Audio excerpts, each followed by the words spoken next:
suis professeur à l'école d'architecture de Versailles, j'enseigne l'anthropologie urbaine.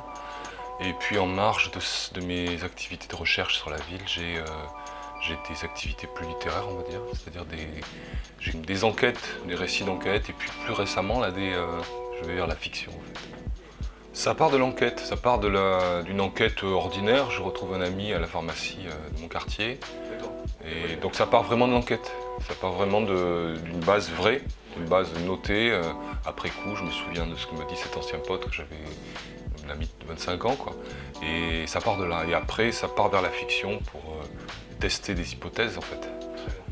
J'ai eu recours à la fiction juste parce que j'en avais besoin ponctuellement. C'est-à-dire que nous étions, vous et moi, circonscrits dans un périmètre d'1 kilomètre, de 10 kilomètres. Et pour un anthropologue, c'est compliqué parce qu'on a besoin d'avoir accès aux sources et aux personnes et au terrain, comme on dit. Du coup, la fiction s'est imposée pour pouvoir tester des hypothèses.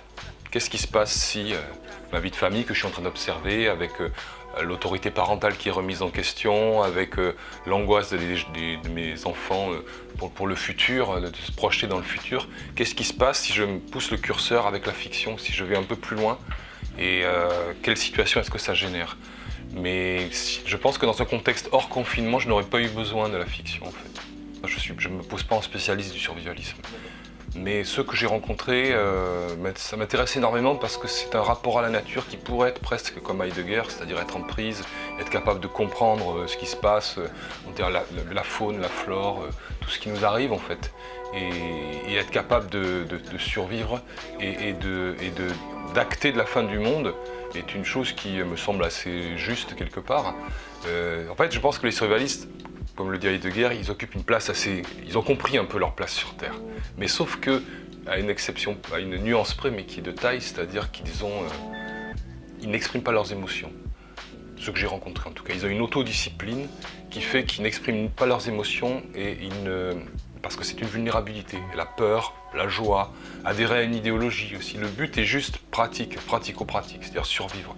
Et c'est quelque chose qui, moi, me pose problème, parce que c'est une déshumanisation en fait. Puis ce que dit Kevin, là, le protagoniste de mon livre, c'est souvent plein de bon sens en fait. Il a souvent une vue très claire de ce qui se passe.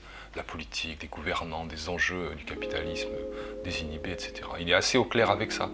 Mais il y a une forme psychopathologique, pas pour tous sans doute, mais pour ceux que j'ai pu observer dans la trajectoire de vie en fait. C'est-à-dire qu'il y a un moment où ça clash, où ça vrille et il y a un besoin de passer à autre chose, de retrouver du sens en fait.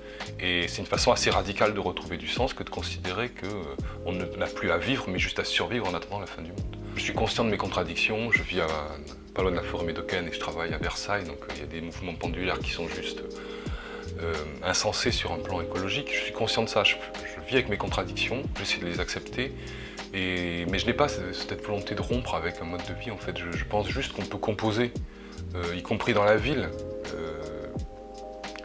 Quel est notre rapport aux animaux dans la ville, par exemple? C'est intéressant. C'est-à-dire qu'on peut se recréer, on n'est pas obligé de rompre radicalement. Il s'agit de repenser les situations que nous vivons au quotidien et peut-être d'arriver à nous rendre réceptifs à ce qu'on ne voit plus, y compris dans la ville.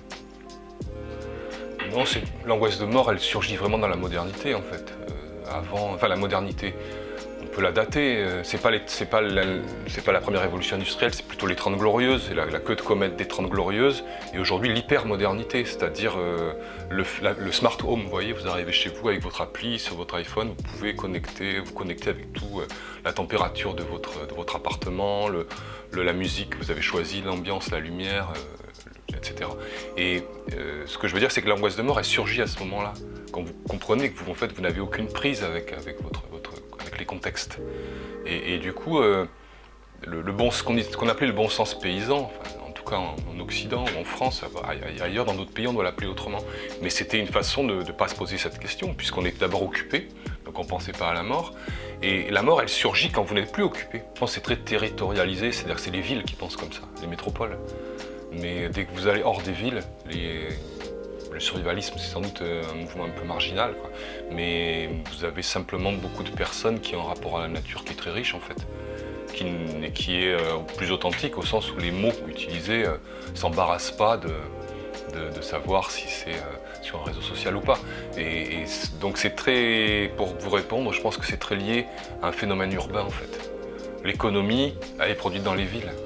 Donc c'est inexorable, depuis la Mésopotamie, c'est la même histoire, quoi. Donc aujourd'hui, dans la ville 2.0, tout ce langage-là, qui est un langage de dématérialisation, un langage qui est la fin du langage d'une certaine façon, c'est très, très spécifique aux villes, aux villes productives. Si vous êtes à la mairie du 1er arrondissement et que vous tenez un discours très théorique sur le climat, c'est pas la même chose que de vivre dans la périphérie dans les Landes girondines ou dans le Tarn et d'avoir votre jardin dévasté par une horde de sangliers.